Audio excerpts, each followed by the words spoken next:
akan diterjemahkan oleh Ustaz Abu Zaid Hafizahullah Ta'ala dan kepada Fadilat Syekh Fadil Mashkura.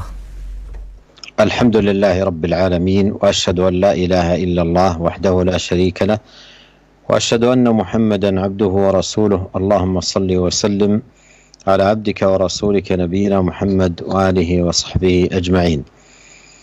أما بعد، لا نزال في باب الصدقة في آخره.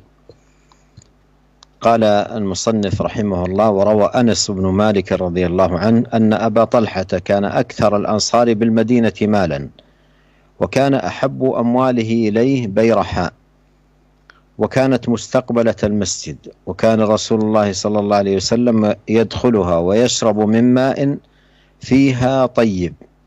قال أنس: فلما نزلت هذه الآية لن تنالوا البر حتى تنفقوا مما تحبون، قام أبو طلحة إلى رسول الله صلى الله عليه وسلم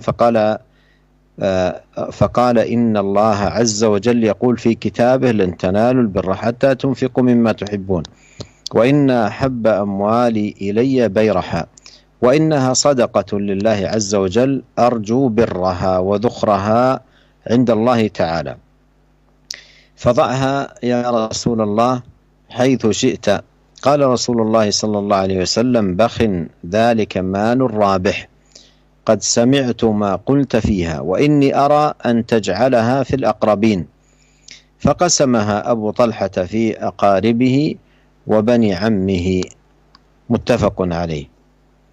قوله بيرحاء هو موضع بقرب المسجد، وقيل حاء اسم رجل إليه نسب البئر، واختلف في تقييده، فروي بفتح الراء في كل حال، وروي بضم الراء في الرفع وفتحها في النصب وكسرها في الجر.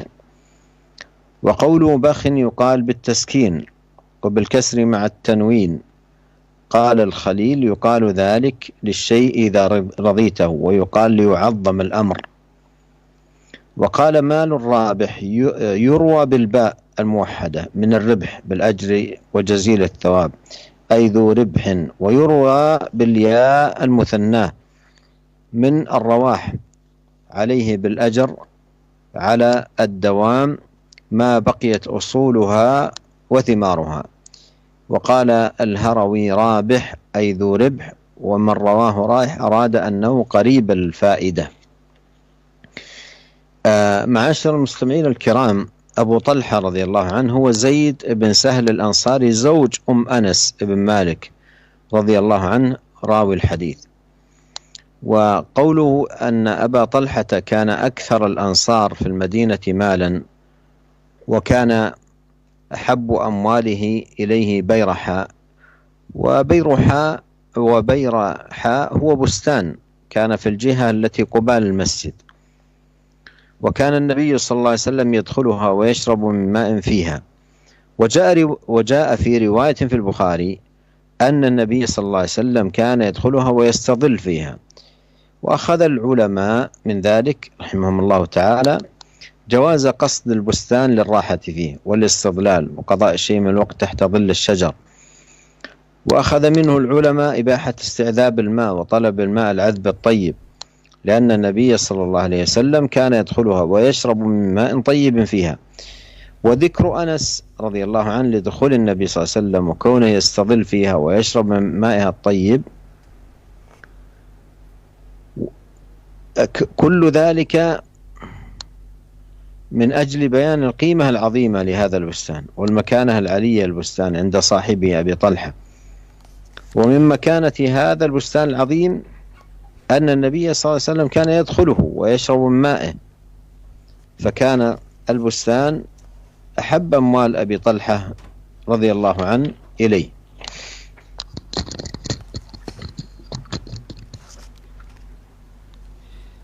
بسم الله الرحمن الرحيم. الحمد لله رب العالمين، والصلاة والسلام على أشرف المرسلين نبينا محمد وآله وصحبه أجمعين. أما بعد. Kaum muslimin dan kaum muslimat yang semoga dirahmati oleh Allah Subhanahu wa taala dimanapun Anda berada. Fadilatul Syekh hafizahullah taala membuka majelis kita di sore hari ini dengan memuji Allah Subhanahu wa taala, kemudian bersaksi bahwasanya tidak ada ilah yang hak kecuali Allah, dan bahwasanya Muhammad adalah hamba dan utusan Allah Subhanahu wa taala. Kemudian beliau bersalawat kepada Nabi, kepada sahabat-sahabat beliau dan keluarga beliau alaihi salatu wassalam. Kata Syekh, para pemirsa dan para pendengar yang Allah muliakan, pembahasan kita masih berputar di dalam bab sedekah, dan kita di akhir bab tersebut di mana penulis Imam Al-Munziri rahimahullahu taala berkata, Anas bin Malik meriwayatkan bahwasanya Abu Talhah radhiyallahu anhu adalah di antara sahabat dari kalangan kaum Ansar di kota Madinah yang paling banyak hartanya.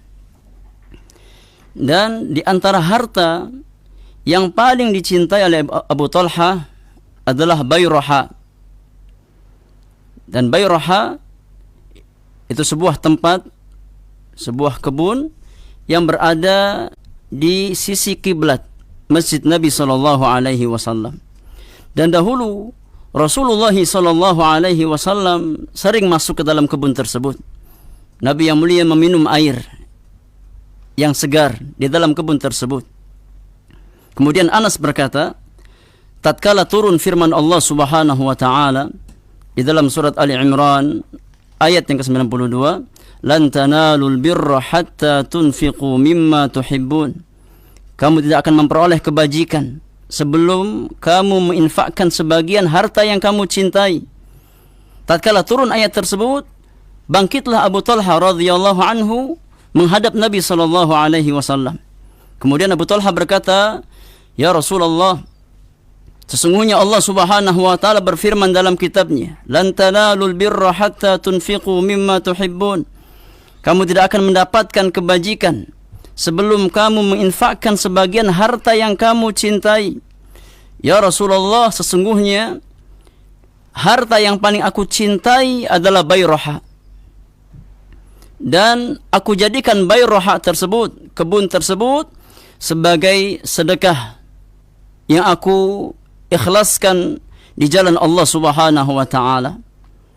Aku mengharapkan kebaikan dari Allah Subhanahu wa taala, dan aku mengharapkan sedekah tersebut sebagai simpanan di sisi Allah Subhanahu wa taala. Maka jadikan kebun tersebut ya Rasulullah sesuai dengan apa yang kau kehendaki.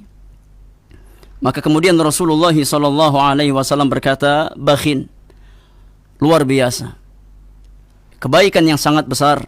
Dzalika malun rabih, kata Nabi, itu adalah harta yang sangat mendatangkan keuntungan. Kata Nabi yang mulia, aku mendengar apa yang kau ucapkan wahai Abu Talha.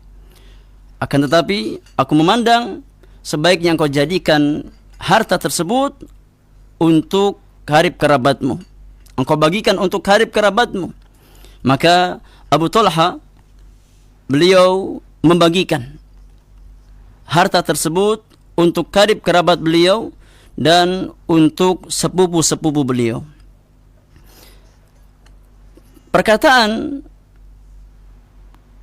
Bayraha adalah sebuah tempat di dekat Masjid Nabi sallallahu alaihi wasallam, dan pengucapan ha atau kata ha pada kalimat Bayraha adalah nama seorang laki-laki yang dinisbatkan kepadanya sebuah sumur di situ. Kemudian ada perbedaan di antara para ulama di dalam mengucapkan kata Bayraha. Ada yang mengatakan kata Bayraha dibaca dengan memfathahkan ra-nya, Bayraha, dalam setiap kondisi, baik dia marfu', mansub ataupun majrur. Sebagian yang lain mengatakan bahwasanya Bayraha didhammahkan ra-nya dalam kondisi marfu', difathahkan ra-nya dalam kondisi mansub, kemudian dikasrahkan ra-nya dalam kondisi majrur. Kemudian makna perkataan bakhin dibaca terkadang dengan disukunkan kha-nya, dan dibaca terkadang dengan dikasrahkan serta tanwin, Yani bisa kita baca bakh atau bakhin. Berkata Al-Khalil bahwasanya ucapan bakhin tersebut diucapkan untuk mengungkapkan sesuatu yang kita ridhoi. Dan ucapan bakhin tersebut diucapkan untuk mengungkapkan sesuatu yang sangat agung. Adapun perkataan malun rabih diriwayatkan dengan huruf ba, rabihun, dari kata ar-ribah, yakni artinya keuntungan. Keuntungan dengan mendapatkan pahala yang sangat besar di sisi Allah Subhanahu wa taala. Artinya malun rabih, yakni malun dzu ribhin, harta yang memiliki keuntungan yang sangat banyak bagi pemiliknya.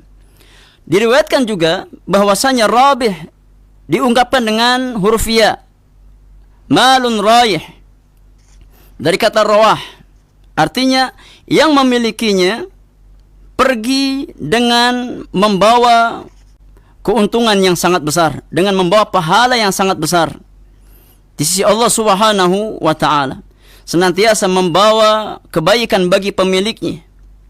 Al-Imam Al-Harawi rahimahullahu ta'ala berkata, rabih artinya dzu ribhin, yakni harta yang memiliki keuntungan yang sangat besar. Wa man rawahu raih, dan siapa yang meriwayatkan dengan raih, maka yang diinginkan adalah harta tersebut sangat dekat dengan faidah atau kebaikan. Kemudian kata Fadilatul Syekh hafizahullahu ta'ala, sahabat Abu Talha radhiyallahu anhu, beliau adalah Zaid bin Sahal al-Ansari, yaitu suami dari ibunda Anas bin Malik radhiyallahu anhu, perawi hadis tersebut. Di mana makna perkataan Anas bahwasanya Abu Talha adalah sahabat Ansar yang paling banyak hartanya di kota Madinah, dan bahwasannya harta yang paling beliau cintai adalah Bayroha. Kata Syekh, Bayroha itu sebuah kebun yang berada di sisi kiblat Masjid Nabi SAW. Dan Nabi yang mulia, beliau senantiasa masuk ke kebun tersebut, beliau sering masuk ke dalam kebun tersebut, dan beliau meminum air yang ada dalam kebun tersebut. Dalam sebagian riwayat dijelaskan bahwasanya Nabi SAW masuk ke dalam kebun, kemudian Nabi yang mulia berteduh di bawah naungan pohon yang ada di kebun tersebut. Dari sini para ulama kita rahimahumullahu jami'an mengambil sebuah istinbat atau faidah hukum, bolehnya seseorang pergi ke kebun atau ke sebuah taman untuk relax, untuk refresh, kemudian bernaung di bawah naungan pohon tersebut, menghabiskan sebagian waktunya di bawah naungan pohon untuk menghilangkan kepenatannya, sebagaimana yang Nabi lakukan. Di sini juga para ulama mengambil faidah bahwasanya seseorang boleh untuk mencari atau meminum dari air yang baik, yang segar. Karena Nabi SAW beliau masuk ke dalam kebun tersebut dan Nabi meminum dari air yang sangat segar yang ada di dalam kebun tersebut. Kemudian kata Syekh, faidah tatkala Anas bin Malik menyebutkan masuknya Nabi ke dalam kebun Bayroha dan Nabi yang mulia berteduh di bawah naungan pohon di dalam kebun tersebut, Nabi yang mulia minum dari air yang ada di dalam kebun tersebut. Semua penjelasan di atas adalah untuk menjelaskan bahwasanya kebun Bayroha milik Abu Talha ini adalah sesuatu yang sangat berharga nilainya dan memiliki kedudukan yang sangat tinggi bagi sang pemiliknya, yaitu Abu Talha. Dan di antara kedudukan kebun tersebut bahwasanya Nabi SAW dahulu sering masuk ke dalam kebun, kemudian beliau minum dari air yang ada dalam kebun tersebut, sehingga kebun Bayroha tersebut menjadi harta yang sangat dicintai oleh pemiliknya, yaitu Abu Talha radhiyallahu ta'ala anhu. نعم. قوله فلما نزلت هذه الآية لن تنالوا البر حتى تنفقوا مما تحبون، أي لن تنالوا حقيقة البر وتمامه حتى تكونوا بهذا الوصف، تنفقوا مما تحبون. فالمطلوب في الآية هو أن ينفق الإنسان مما يحب وألا يتيمم الخبيث فينفق منه أو ما لا يحب، لكن أبا طلحة رضي الله عنه أراد لنفسه درجة أعلى، فالمطلوب أن ينفق مما يحب، فأنفق رضي الله عنه أحب المحبوب، فارتقى إلى درجة أعلى في سخاء نفسه وبذل المال، فهو لم يقتصر على إنفاق المحبوب من ماله، وإنما أنفق أحب ماله إليه.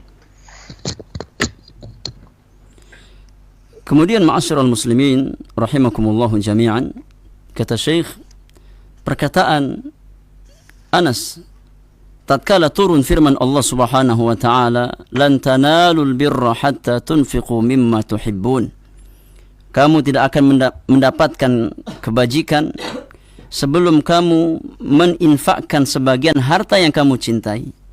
Kata Syekh, maknanya bahwasanya kamu tidak akan memperoleh hakikat kebaikan, kesempurnaan kebajikan, sampai kamu memiliki sifat di atas, yaitu engkau mampu menginfakkan sebagian harta yang kamu cintai. Maka yang dituntut dari seorang muslim dari ayat tersebut adalah seorang hamba berusaha menginfakkan harta dari apa yang dia cintai. Bukan kita menginfakkan harta dari apa yang enggak kita sukai, atau harta-harta yang enggak baik untuk kita infakkan. Tapi kita infakkan dari harta yang memang kita cintai. Akan tetapi kata beliau, Abu Talha radhiyallahu anhu, beliau menginginkan untuk dirinya derajat yang lebih tinggi dari itu semuanya. Yang diminta oleh ayat adalah menginfakkan dari apa yang dicintai. Namun Abu Talha justru menginfakkan harta yang paling beliau cintai. Bukan sebatas apa yang dicintai, tapi justru beliau menginfakkan harta yang paling beliau cintai. Maka beliau naik derajatnya di dalam kedermawanan, di dalam menginfakkan harta ke dalam derajat yang paling sempurna, yaitu menginfakkan harta yang paling dicintai, bukan hanya sebatas harta yang beliau cintai. Beliau, Abu Talha, tidak hanya menginfakkan sebatas harta yang beliau cintai, akan tetapi beliau menginfakkan harta tersebut dari apa yang paling beliau cintai.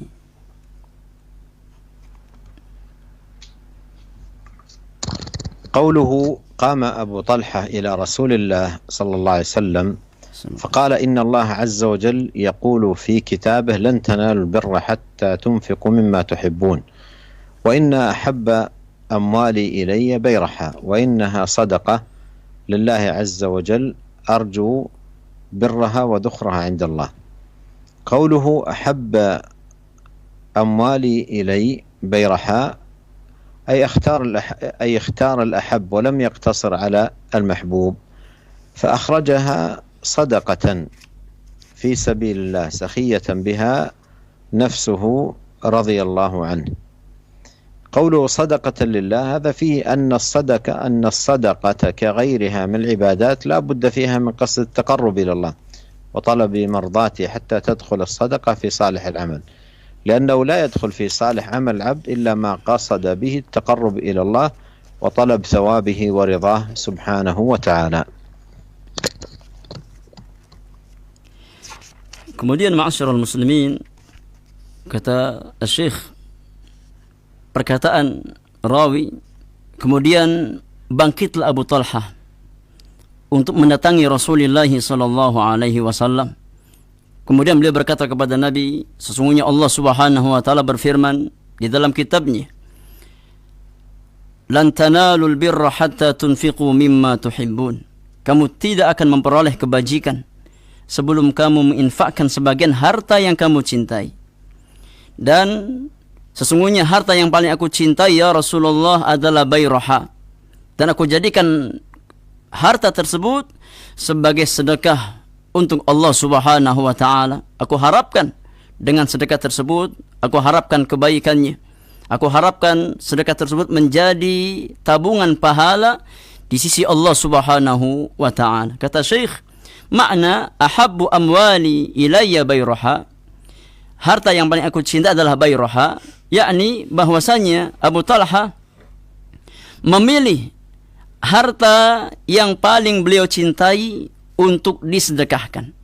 Beliau bukan hanya saja memilih harta yang dicintai, tapi beliau memilih harta yang paling beliau cintai. Beliau keluarkan sebagai sedekah di jalan Allah Subhanahu wa taala dengan penuh sifat kedermawanan. Kemudian makna shadaqatan lillah, aku jadikan sebagai sedekah untuk Allah Subhanahu wa taala. Di sini ada faidah, kata beliau, bahwasanya yang namanya sedekah itu sama halnya dengan ibadah-ibadah yang lain, di mana setiap ibadah harus dibangun di atas niat taqarrub kepada Allah Subhanahu wa taala, mendekatkan diri kepada Allah dalam rangka mencari ridha Allah Subhanahu wa taala. Sehingga sedekah yang kita keluarkan masuk ke dalam amal saleh. Karena sesungguhnya tidak akan masuk ke dalam amal saleh amalan seorang hamba kecuali amalan yang memang ditunjukkan dalam rangka bertaqarrub kepada Allah Subhanahu wa taala, dalam rangka mencari pahala dan ridha Allah Subhanahu wa taala. قوله أرجو برها وذخرها عند الله. أرجو أي بإخراجها، برها أي خيرها وبركة هذه الصدقة وهذه النفقة، وذخرها أي أدخر مثوبتها أجرا يوم ألقى الله. عند الله أي يريد على هذا الإخراج الثواب يوم القيامة يوم يلقى الله عز وجل. قوله فضعها يا رسول الله حيث شئت، أي فوض أمر هذا البستان الذي تصدق به إلى الرسول الكريم عليه الصلاة والسلام يضعه حيث شاء. قوله بخ، هذه كلمة تقال عند الرضا بالأمر والثناء على العمل والمدح على الصنيع. Kata Syekh hafizahullah ta'ala, makna perkataan arju birraha wa dhukhraha indallahi ta'ala, aku harapkan kebaikan dari sedekah tersebut dan simpanan pahala di sisi Allah Subhanahu wa taala. Kalimat arju ini maknanya aku harapkan dengan dikeluarkannya harta tersebut sebagai sedekah. Dan makna birraha yaitu kebaikannya dan keberkahan dari sedekah tersebut, keberkahan dari nafkah tersebut yang aku keluarkan untuk Allah Subhanahu wa taala. Kemudian makna dhukhraha yakni aku simpan sedekah tersebut sebagai simpanan pahala yang akan aku petik di hari tatkala aku menghadap Allah Subhanahu wa taala.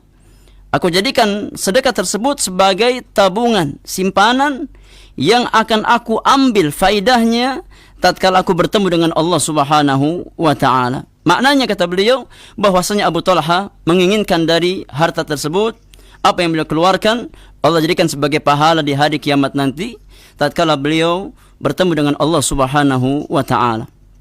Adapun perkataan Abu Talha, maka silakan ya Rasulullah, engkau jadikan harta tersebut sesuai dengan apa yang kau kehendaki. Maknanya, kata Syekh, bahwasanya Abu Talha memberikan pilihan kepada Nabi sallallahu alaihi wasallam, menyerahkan urusannya kepada Nabi sallallahu alaihi wasallam tentang urusan kebun tersebut yang beliau sedekahkan kepada Nabi sallallahu alaihi wasallam. Dan makna ucapan bakhin, kata beliau, kalimat tersebut diucapkan tatkala seseorang merasa ridha dengan perbuatan orang lain, atau hendak memuji amalan seseorang, atau hendak memuji apa yang dikerjakan oleh seseorang. قوله ذاك مال رابح، ذاك مال رابح أي ربح صاحبه في الدنيا والآخرة، وكان ماله ربحا له وذخرا له يوم القيامة، فهي التجارة الرابحة تجارة تنجيكم من عذاب أليم. فقصرت أنظار الخلق في الربح بالتجارة على الأرباح الدنيوية، وغاب عن أكثرهم مثل هذا الربح العظيم والغنيمة العظيمة التي يحصلها المرء في الدنيا والآخرة. Kata Syekh, makna perkataan Nabi, dzaka malun rabih, dzaka malun rabih, itu adalah harta yang mendatangkan keberuntungan, itulah harta yang mendatangkan keberuntungan. Maknanya kata beliau, bahwasanya harta tersebut mendatangkan keuntungan bagi pemiliknya dalam kehidupan dunia dan dalam kehidupan akhiratnya. Itulah harta yang mendatangkan keuntungan. Itulah harta yang akan menjadi simpanan kebaikan di hari kiamat bagi pemiliknya. Itulah tijarah, perniagaan yang senantiasa menghasilkan keuntungan. Perniagaan yang menyelamatkan jiwa-jiwa kalian dari azab Allah Subhanahu wa taala yang pedih. Sebagian manusia atau mayoritas manusia tatkala menilai keuntungan dari sebuah perniagaan, maka mereka hanya memandang keuntungan dari sisi keuntungan duniawiyah.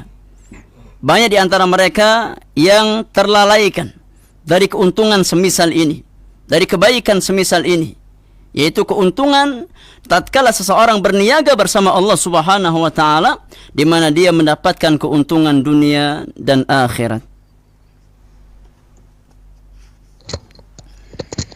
قوله قد سمعت ما قلت فيها أي قد سمع النبي صلى الله عليه وسلم ما قال أبو طلحة رضي الله عنه في بستانه من مكانتها العظيمة في نفسه وأنها أحب أمواله إليه وأنه أخرجها طيبة بها نفسه في سبيل الله وطلب مرضاته جل وعلا.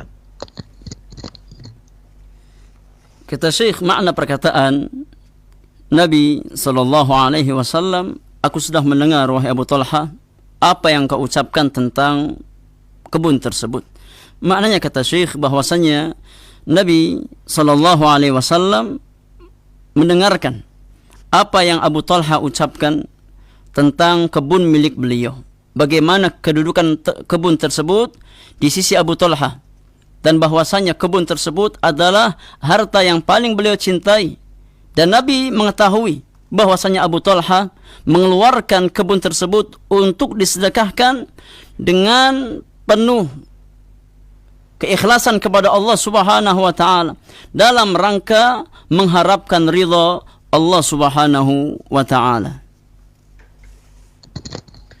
قوله وإني أرى أن تجعلها في الأقربين أي تجعلها في قرابتك حتى تكون جامعا بين الصدقة والصلة، فيجمع في هذا الصنيع بين حسنيين صلة الأرحام والقرابة وهم أحق بالمعروف أولى به، وفي الوقت نفسه صدقة وفي الأقربين أولى وهم أحق بالمعروف.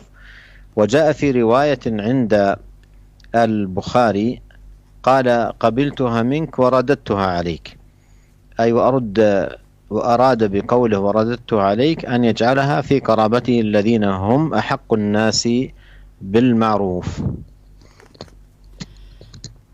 Kata Syekh, makna perkataan Nabi, wa inni ara an taj'alaha fil aqrabin, aku melihat bahwasanya harta tersebut lebih baik engkau berikan kepada karib kerabatmu.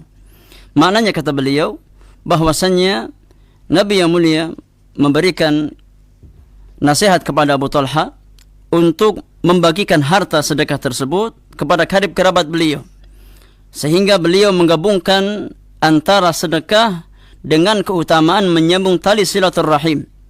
Maka dengan demikian, tatkala beliau menyedekahkan kepada keluarga beliau, beliau telah menggabungkan dua kebaikan sekaligus, yaitu kebaikan silaturrahim dan kebaikan kerabat, dan bahwasanya mereka adalah manusia yang paling berhak dengan kebaikan seseorang.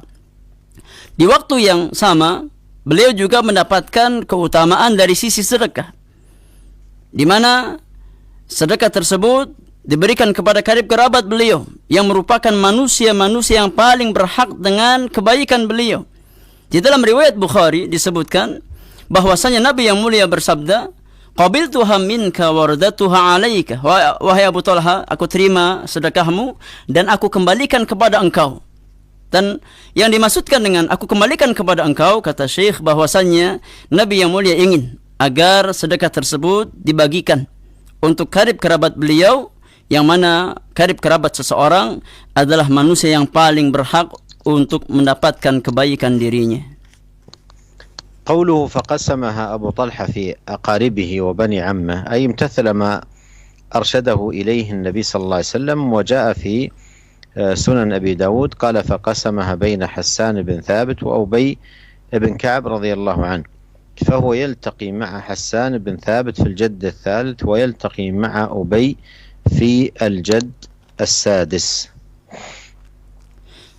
Kata Syekh, makna perkataan rawi bahwasanya Abu Talha akhirnya membagikan harta sedekah tersebut kepada karib kerabat beliau, kepada sepupu-sepupu beliau. Maknanya bahwasanya Abu Talha beliau mengijabah apa yang Nabi SAW perintahkan kepada beliau, apa yang Nabi arahkan untuk beliau.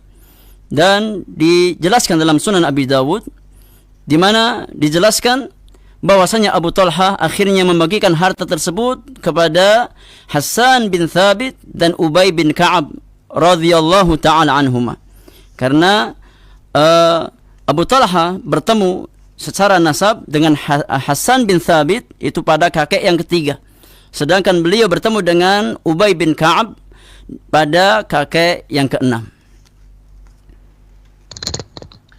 قوله بيرحاء هو موضع بقرب المسجد، وقيل حاء اسم رجل إليه نسب البئر، واختلف في تقييده، فروي بفتح الراء في كل حال، وروي بضم الراء في الرفع وفتحها في النصب وكسرها في الجر، أي أن البستان الذي أخرجه رضي الله عنه يسمى بيرحاء. وبين المصنف رحمه الله أنه موضع قريب من مسجد النبي صلى الله عليه وسلم، وهو في قبلة المسجد. Kata Syekh, perkataan penulis Bayroha adalah salah satu atau sebuah tempat di dekat masjid Nabi, dan dikatakan pula oleh sebagian para ulama bahwasanya Ha merupakan nama seorang laki-laki yang mana dinisbatkan kepadanya sumur air di situ. Dan ada perbedaan di dalam mengucapkan kata Bayroha. Diriwayatkan bahwasanya Bayroha itu dibaca dengan memfathahkan ra-nya dalam setiap kondisi, baik mansub, majrur ataupun marfu'. Dan di riwayat yang disebutkan bahwasanya Bayroha dibaca dhammah ra-nya dalam kondisi marfu', dibaca fathah dalam kondisi mansub, dibaca kasrah dalam kondisi majrur. Maknanya kata Syekh bahwasanya kebun yang dikeluarkan oleh Abu Talha untuk disedekahkan itu nama kebunnya adalah Bayroha.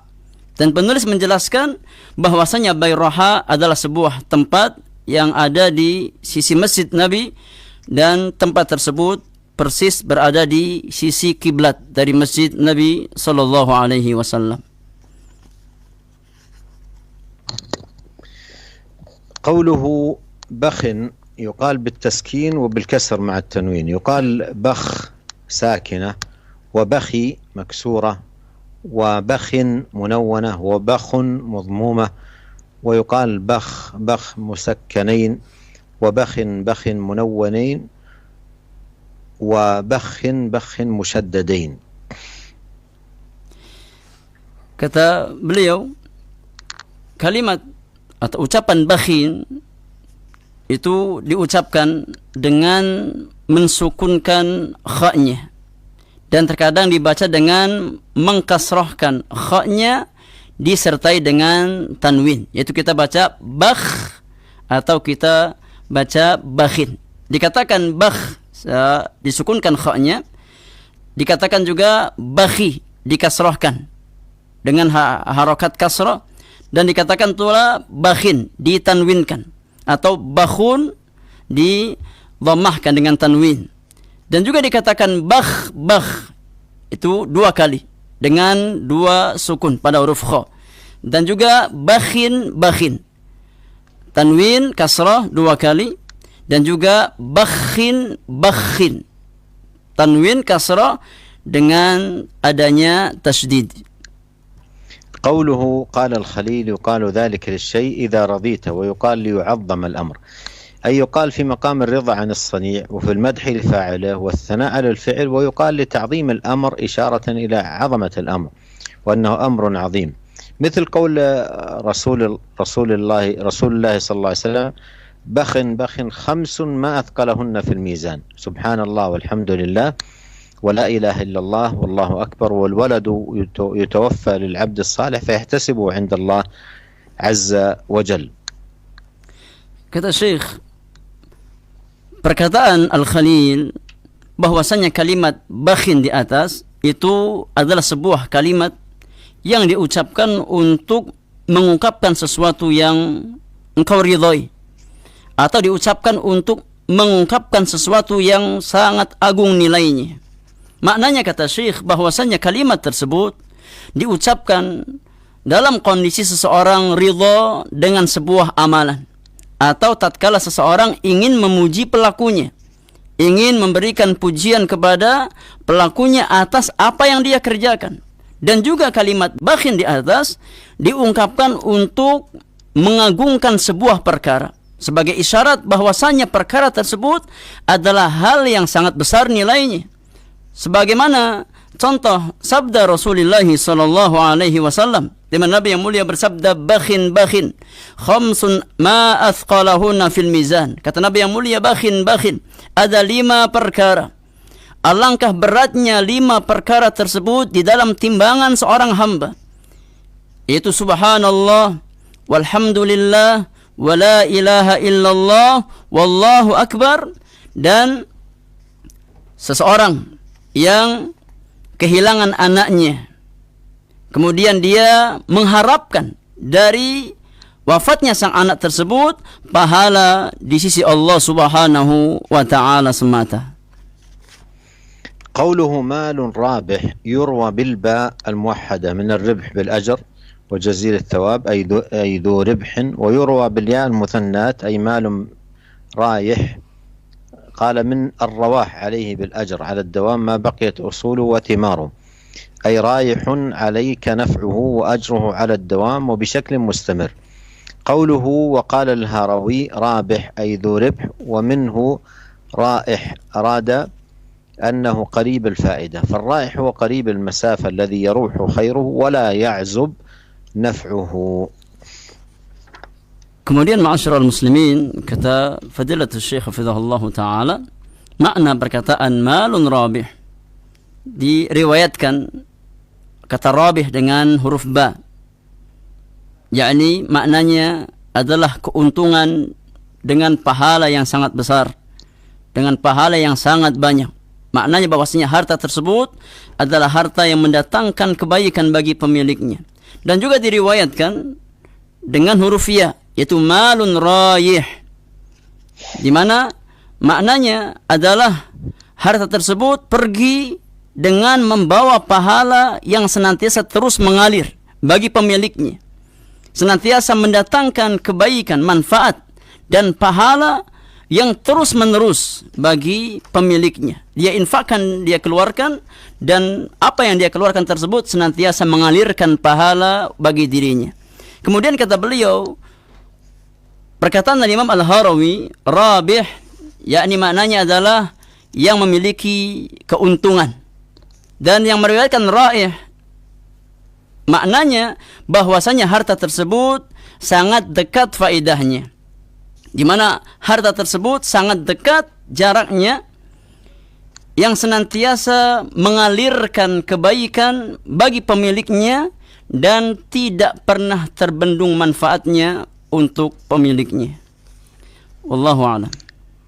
أنهى بذلك المصنف ما يتعلق بالباب الثالث في الصدقة، وانتقل رحمه الله تعالى إلى الباب الرابع في الدعاء والذكر، ونؤجل الكلام على هذا الباب، باب الدعاء والذكر، إلى لقائنا القادم بإذن الله سبحانه وتعالى. Kemudian ma'asyiral muslimin rahimakumullahu jami'an, kata Syekh, penulis telah menyelesaikan pembahasan yang berkaitan dengan bab sedekah. Kemudian setelah bab sedekah ini, penulis Al-Imam Al-Mundhiri rahimahullahu ta'ala akan membahas pembahasan yang lain yang berkaitan dengan bab zikir dan doa. Namun kita akan bahas pembahasan di bab yang selanjutnya, di pertemuan yang akan datang insyaallah taala.